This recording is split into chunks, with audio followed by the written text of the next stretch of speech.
Hey Rob, you're right. So I don't know if you've actually listened to any of my other talks, but I just sometimes can't be bothered typing, so I just speak. Some people don't like it, but I just sometimes it's better just to hear people's opinions spoken rather than just written intellect.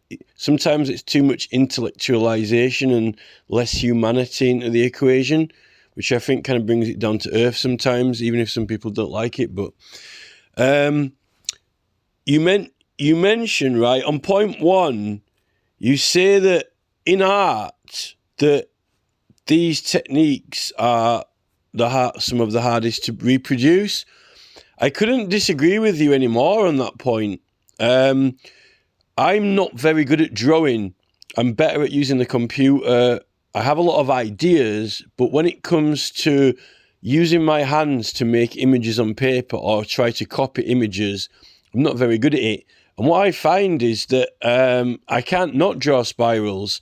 I always draw spirals and patterns like this. In fact, it's almost kind of like all I can draw, nothing else.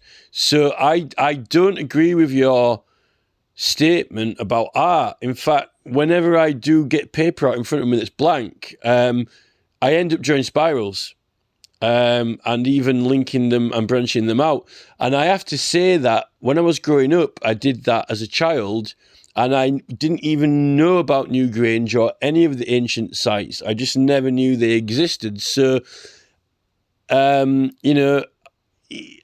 have to completely I couldn't disagree with you anymore on point one. Now, in point two, you raise the word phenomenon. You insert the word phenomenon into your wording on it. So therefore, it seems to me like that you are aware of or have experienced some kinds of phenomenon, and that you may have experienced similar, at least visual phenomenons, if you want to use that word, to this. So therefore, I also think that you probably intuit or at least know a lot more than what you're saying or typing in those points, for whatever phenomenon that is, and possibly not giving it as much credibility or raising it up as a subject as much as you should be based on your own possibly intuitions. Although I know that I've just basically written off your first intuition by claiming that I don't agree with it. But when it comes to the other part of it, I think you probably are correct and on the correct kind of line of thought with it. But, you probably, it sounds like you have not found or seen my other video on this, fair enough. But I'm still I'll put another one anyway.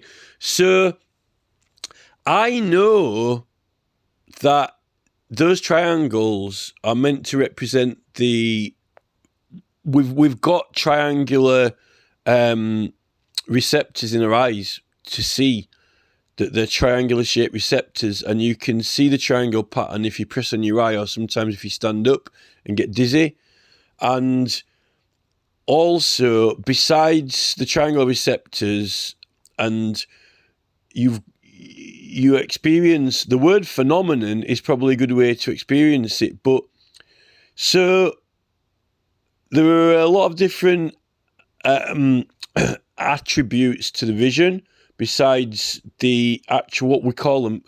I don't really like the word pixels because it makes it sound computery. I think the computer industry hijacked pixels, the word pixels, pixies. Well, they did copy it from pixies, didn't they? Pixels. So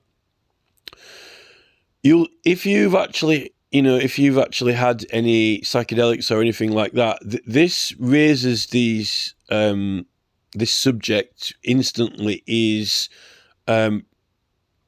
probably the main subject or the main phenomenon that is presented to you. It's the primary subject that is presented to you upon even going anywhere down that avenue of inquiry towards sacraments and psychedelics, is the visual, how we the assemblage of the visual senses, it's really not a very spiritual or religious way to talk about it, and one of those functions is shadow, light and shadow, light on and light off. So when the light is on the receptors, it's light, and when it's off, it's dark, right? So you'll see that on the triangles, you've got raised sections of triangle and then lowered sections of triangle. So these are like the light on and the light off.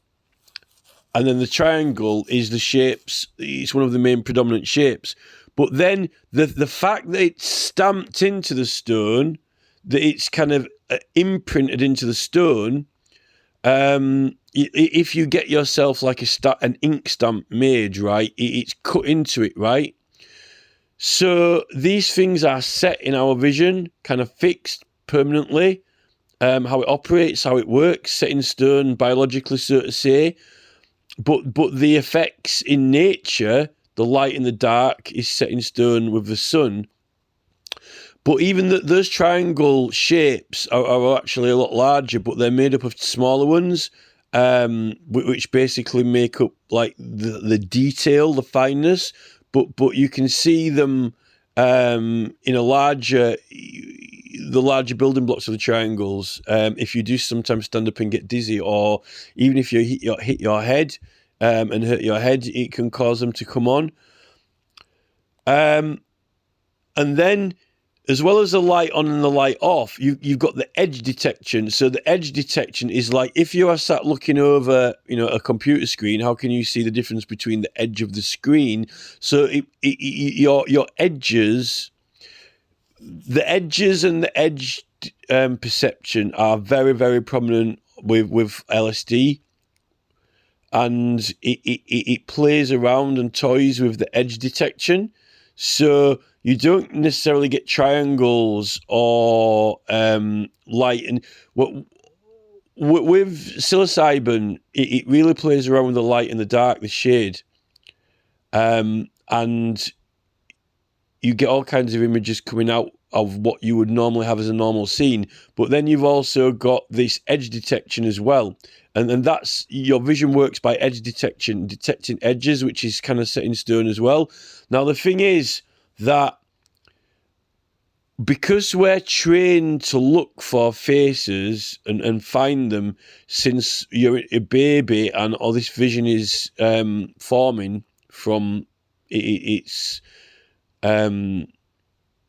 basically probably, it's forming in the womb, but when you come out, you become familiar. Your familiars are facial features like eyes, nose, mouth, and those are the points of communication with the outside world. Otherwise, you can't make any sense from the outside world. The outside, if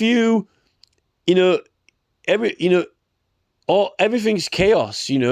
Everything you look at is light, dark, shadow. It's just a chaos. But what we come to do is we come to recognize forms in it, and the communication point with the outside world. There is you, and then there is the other. But then obviously we've got what we call entities. Entities are things that are separate from each other, from the rest of everything else. So like, a living life force is an entity. How we communicate with those are through these. We learn to communicate and look for a point of communication, a focal point. So this is symbolized with the two circles. Some people say it looks like an owl. Is it not? Or is it just shapes? Well, that's the question you ask yourself often when you see faces in trees, or you look for a face shape or whatever in it. That is, it's a representation to communicate that, really. Now,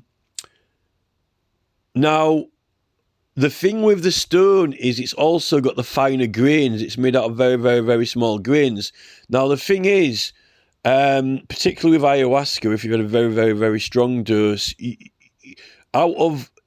can literally from once the pixels go into complete static like the TV, then they can create even a completely new some people say like new landscape, completely, totally new world, not this one. Which, is it?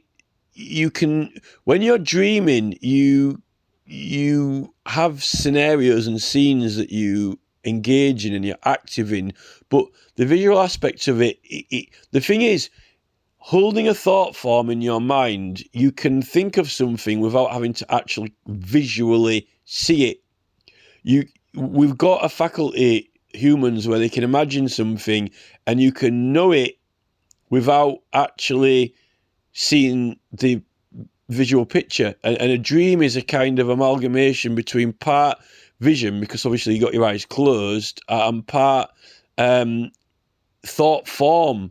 A lot of the dream scenarios that play out when you're asleep are a thought form, and there is a visual aspect to it, but the visual aspect is created from the memory, really, memory aspects, not the actual eye vision. But with the eye vision aspect of it, you can get completely new scenes created, although usually they are bright colours and swirling patterns and so forth. But so out of the colours and shapes swirl and do swirl and come out of it, and out of the swirl comes the shapes.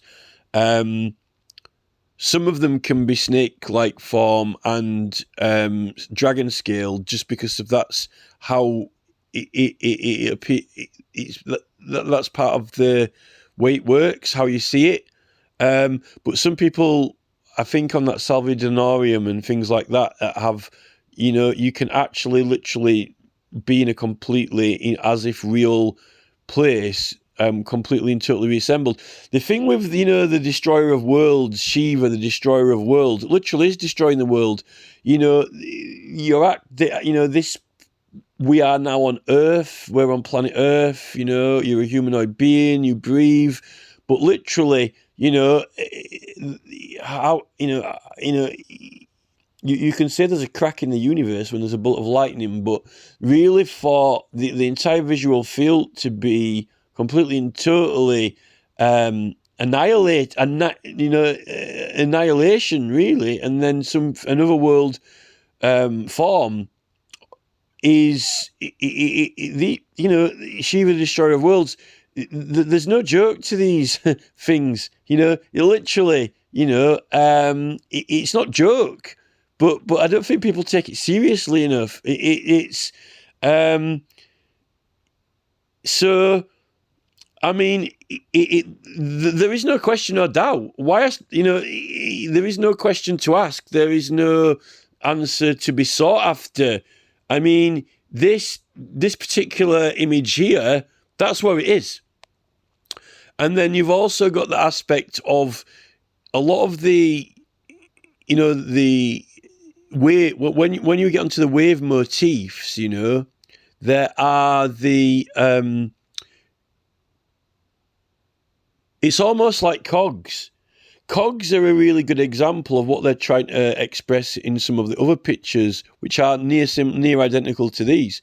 Because when you put two cogs together, it turns. You can't stop the cog from turning the other cog, because that's the laws of physics, kinetic energy.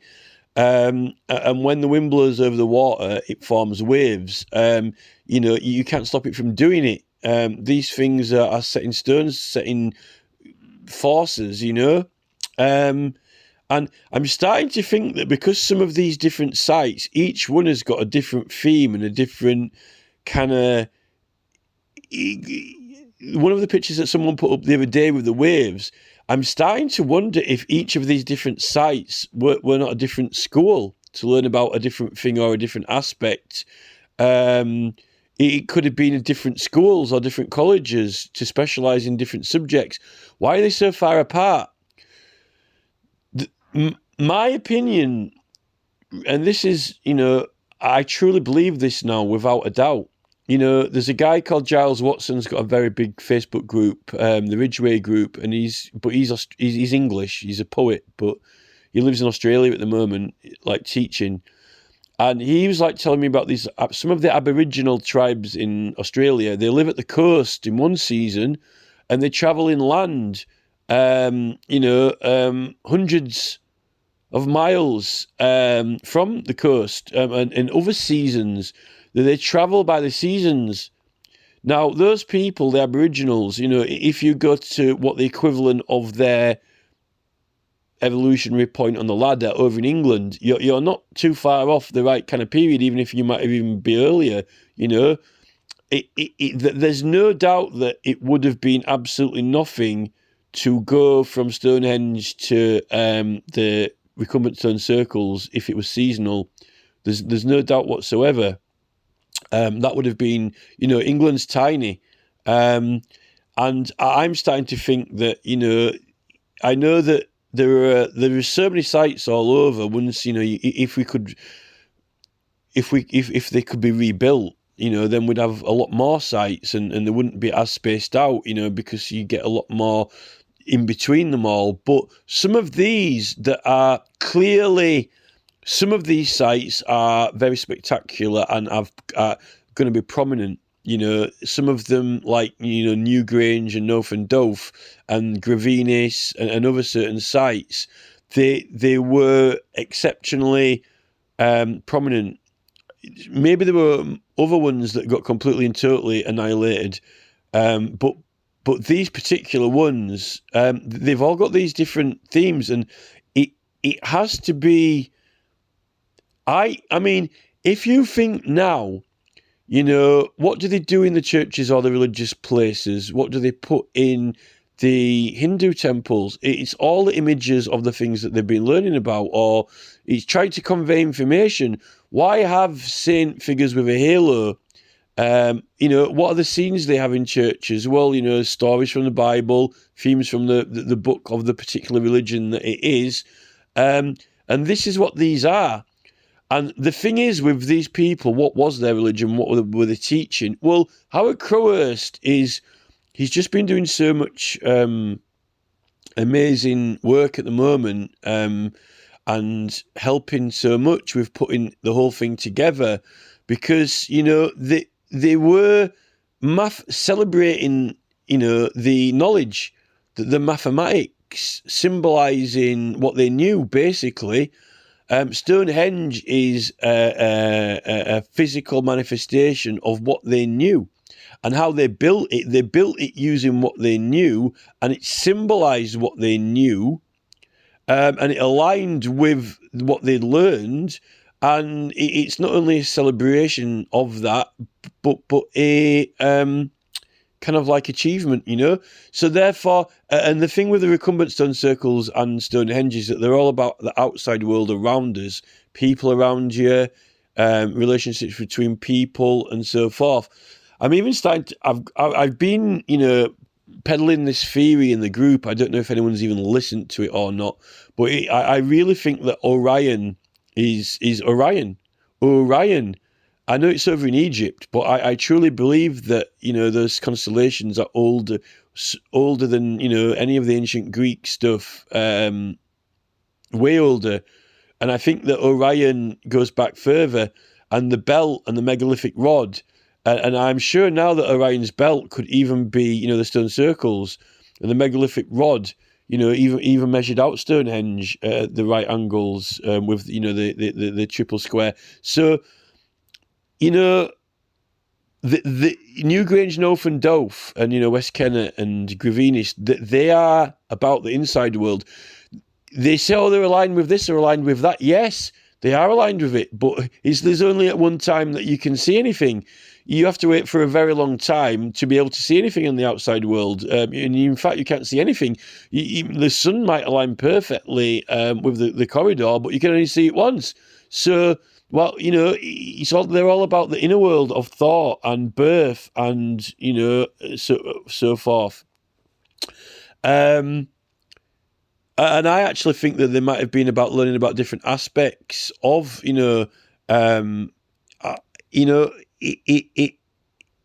because of the reason that as soon as you get interested in these sacraments, like, Terence McKenna, Jonathan Ott, Dennis McKenna, and so forth, as soon as you get anywhere near interested in any of that, then suddenly all these subjects and topics are the prima facie of interest.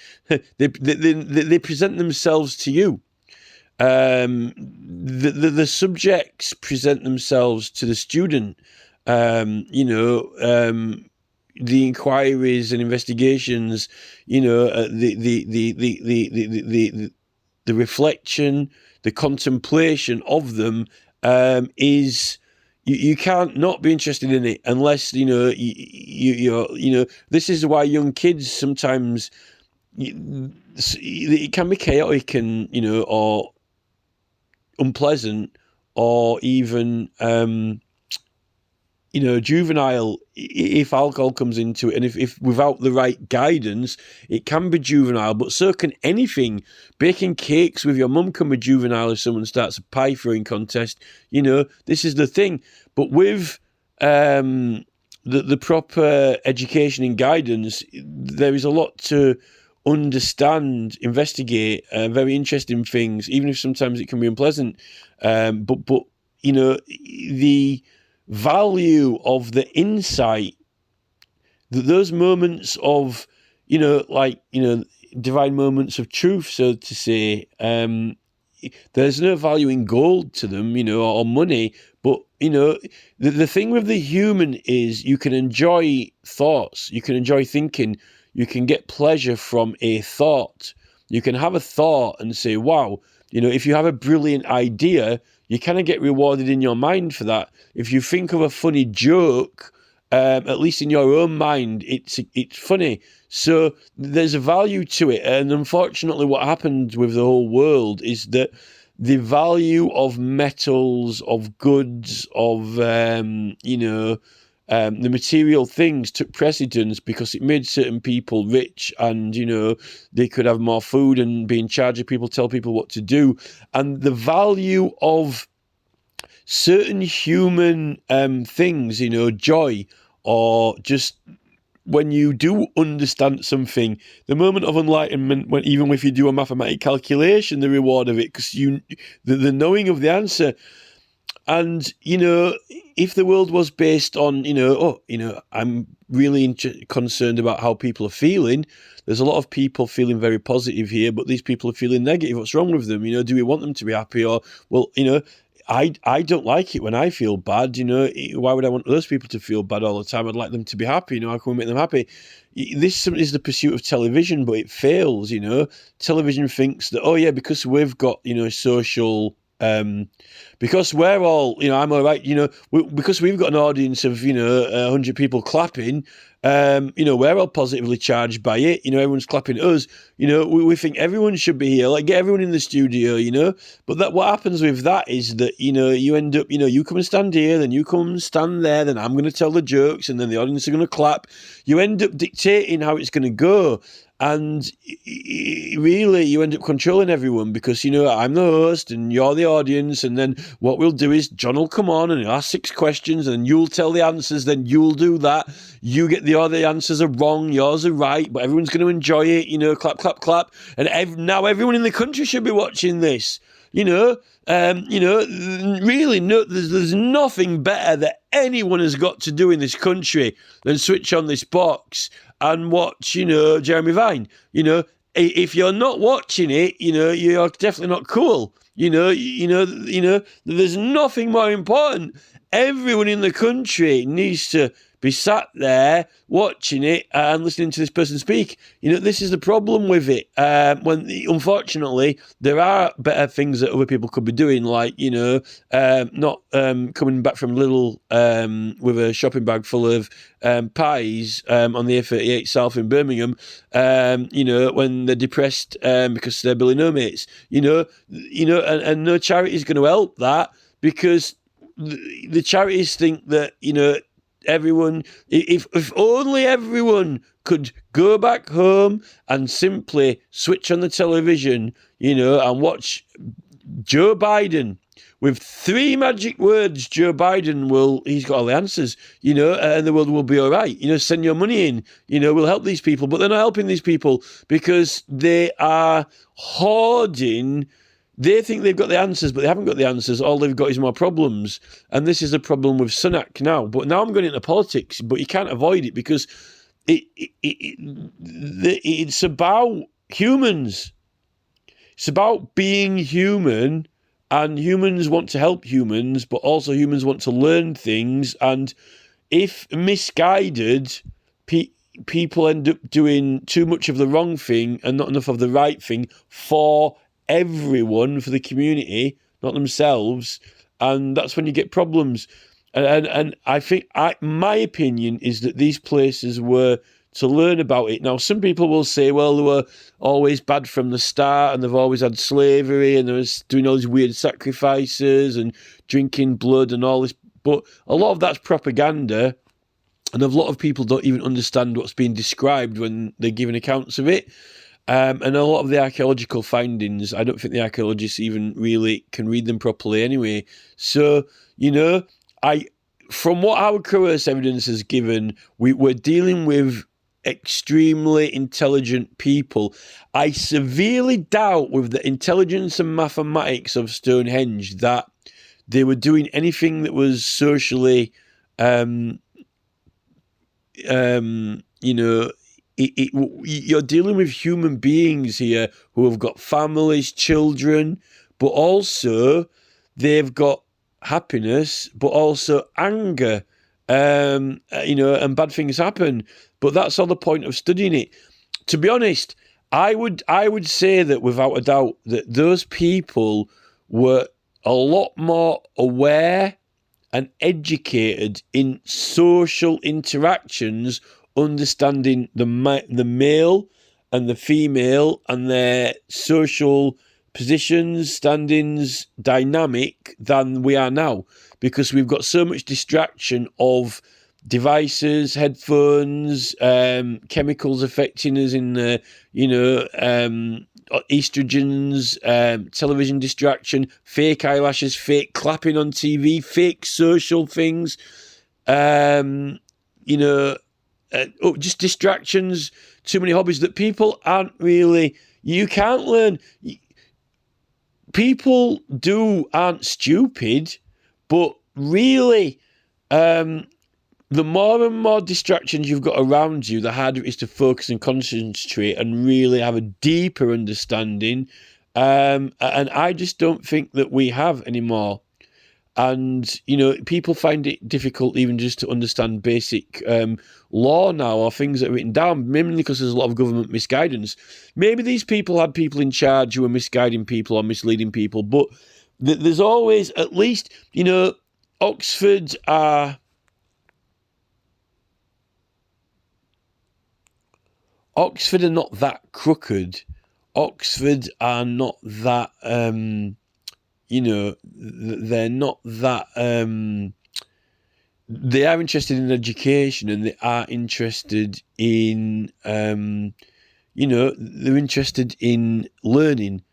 And even though, there is some corruption and some incorrectness in the universities, they're not as bad as the oligarchs and the elite. So I've got a feeling that at least the people who are interested in these motifs here, which are without question the primary motifs that present themselves to you when you get into these sacraments and so forth, you can't not be interested in learning and knowledge and intellect with these things. So I would probably suggest that, it was definitely the equivalent of the people of learning and education, and not the people who were just interested in money and trade and finance and so forth. So I don't think that it was as bad as that people are making out. Judging by what we found when we went to North America, with what the Indians were like and what they were doing, and the Aboriginals, and then the Africa, all these other nations that, in a way are lost in time. There's no doubt that, that they were lost in time compared to us. To some extent, we've always had, contact, but we, that, it's like looking, it is a time capsule in a way. And therefore, I think you have to judge our ancestors and what they were up to with these people. But a lot of it, when people call it mumbo jumbo, when the Aboriginals there and they're talking about the spirit and so forth, it's not mumbo jumbo. Once you start, if you can correlate the words they're using and what they're referring to scientifically, and once you actually know what they're referring to, and when they're speaking about things and they're building Stonehenge based on mathematical equations that they've worked out that are highly complicated, then if their maths is so accurate, then their understanding of how the human body works, vision, community, male, female aspects, all these things must have been as accurate and intelligent as their mathematics. So they weren't stupid. And this is like, XBC, whatever we're talking about. Therefore, I severely doubt that it's going to be that,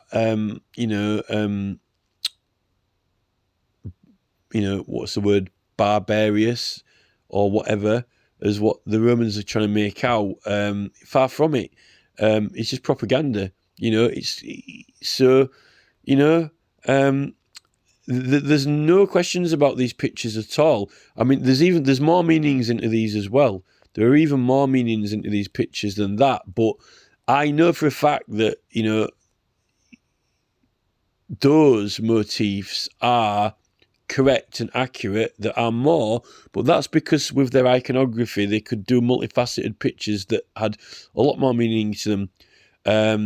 Just like the reals, the word the real is meant to be, well, we've got the word real because it's not pretend, it's real, but also the reals, it's the knowledge, pulling it from the memory and all stored up inside, but there's a lot of it, it is, I